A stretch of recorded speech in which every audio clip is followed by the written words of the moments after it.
Ar pažįstama situacija, kai su žmogumi gyveni 15-20 metų, gal daugiau, gal mažiau, ir vieną dieną tu pajauti, kad santykius tempi vienas arba viena.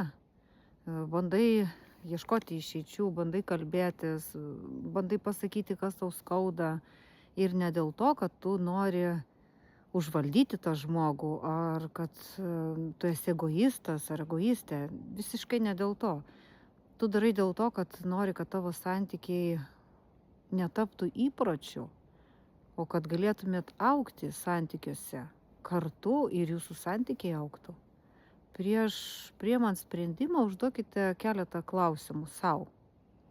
Kodėl aš susitokiau su to žmogumi, ar mano gyvenime atsirado kitas žmogus, kad aš nustojau jausti trauką šitam žmogui ir kas iš vis būtų mano santykiam praėjus 5 metam, kaip jie atrodytų.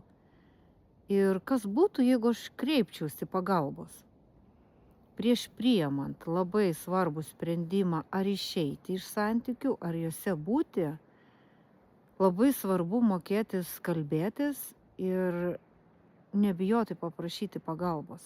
Jeigu šitas video jums yra svarbus, ar žinote, kam jisai galėtų būti svarbus, pasidalinkite.